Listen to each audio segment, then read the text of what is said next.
জানিয়ে দেব এই মুহূর্তে হাতে পাওয়া সর্বশেষ গুরুত্বপূর্ণ আপডেট বাংলা সংবাদ। শুরুতেই থাকছে ন্যাশনাল প্রেয়ার ব্রেকফাস্টে তারেক রহমানকে ডোনাল্ড ট্রাম্পের আমন্ত্রণ।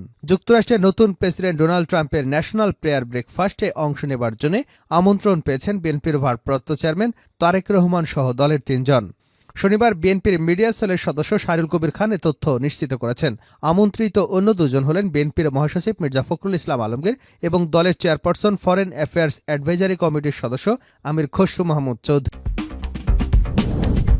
এবারে জানাবো ডক্টর ইউনূসের ৫ মামলা বাতিলে আইনি দুর্বলতা পাওয়া যায়নি আপিল বিভাগ। নোবেল বিজয়ী অর্থনীতিবিদ ডক্টর মোহাম্মদ ইউনূসের বিরুদ্ধে শ্রম আইনে করা ৫ মামলার কার্যক্রম বাতিলের হাইকোর্টের রায়ের কোনো দুর্বলতা পাওয়া যায়নি এবং হস্তক্ষেপের প্রয়োজনীয়তাও খুঁজে পাওয়া যায়নি বলে আদেশে উল্লেখ করেছে সুপ্রিম কোর্টের আপিল বিভাগ। শনিবার ডক্টর মোহাম্মদ ইউনূসের পক্ষে আইনজীবী মুস্তাফিজুর রহমান খান আদালতের আদেশের বিষয়টি জানিয়েছেন।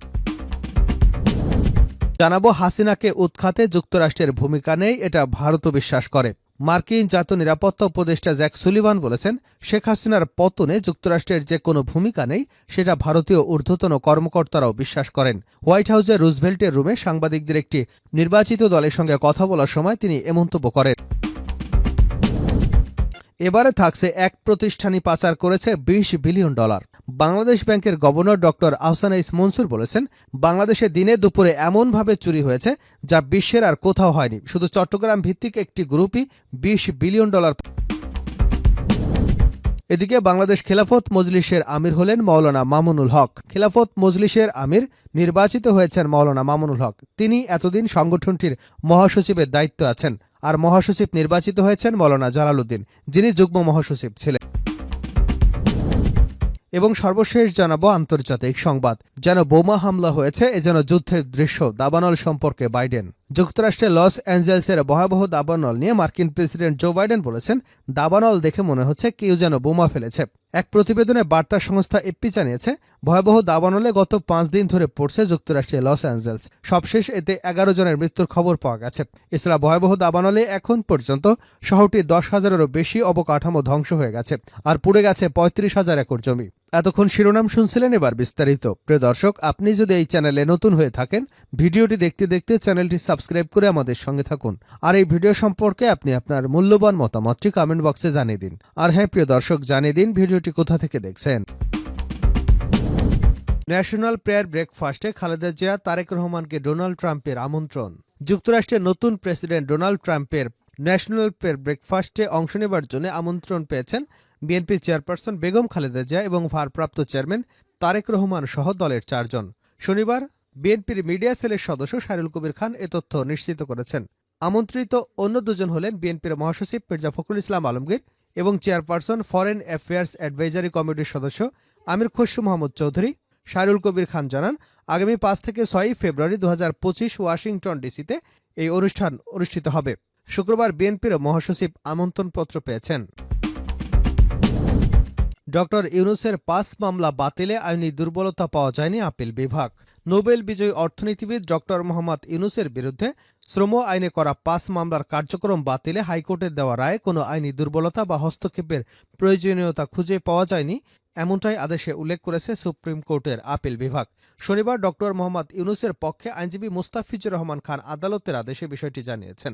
হাইকোর্টের রায়ের বিরুদ্ধে রাষ্ট্রপক্ষে লিভ টু আপিল খারিজ করে গত 8 ডিসেম্বর আদেশ দেন বিচারপতি মোহাম্মদ আশফাকুল ইসলামের নেতৃত্বাধীন 3 বিচারপতির আপিল বিভাগ।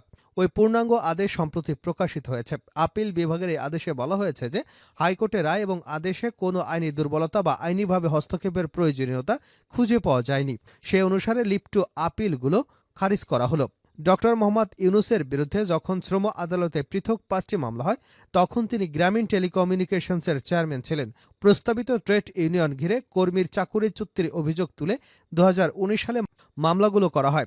সেই মামলার কার্যক্রম বাতিল চেয়ে 2020 সালে হাইকোর্ট পৃথক আবেদন করেন ডক্টর মোহাম্মদ ইউনূস। সে আবেদনের শুনানি নিয়ে হাইকোর্ট রুল সহ আদেশ দেন। সেসব রুলের চূড়ান্ত শুনানি শেষে গত বছরের 24 অক্টোবর হাইকোর্ট রুল অ্যাবসোলিউট ঘোষণা করে মামলাগুলোর কার্যক্রম বাতিলের রায় দেন।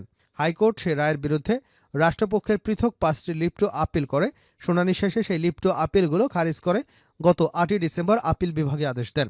আদালতে রাষ্ট্রপক্ষে শুনানি করেন অতিরিক্ত অ্যাটর্নি জেনারেল অনিল আর হক। ডক্টর মোহাম্মদ ইউনূসের পক্ষে অ্যাডভোকেট মুস্তাফিজুর রহমান খান শুনানি করেন। হাসিনাকে উৎখাতে যুক্তরাষ্ট্রের ভূমিকা নেই, এটা ভারতও বিশ্বাস করে।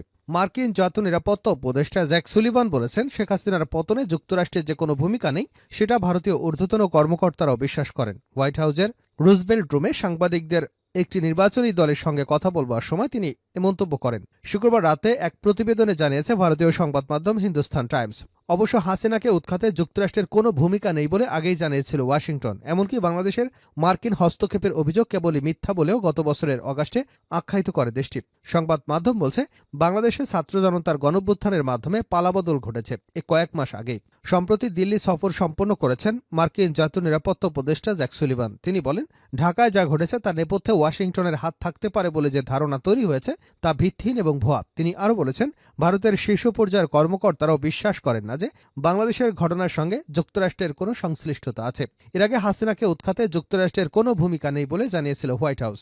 বাংলাদেশের সরকার উৎখাতে যুক্তরাষ্ট্রে জড়িত থাকার অভিযোগের বিষয়ে জানতে চাওয়া হলে গত বছরের অগাস্টে হোয়াইট হাউসের মুখপাত্র কারিন জে পিয়েরে এক প্রেস ব্রিফিংয়ে বলেন, আমাদের আদৌ কোনো সম্পৃক্ততা ছিল না। যুক্তরাষ্ট্র সরকার এই ঘটনার সঙ্গে জড়িত ছিল বলে যদি কোনো প্রতিবেদনে বলা হয় বা গুজব ছড়ানো হয়, তা হবে নিছক মিথ্যা।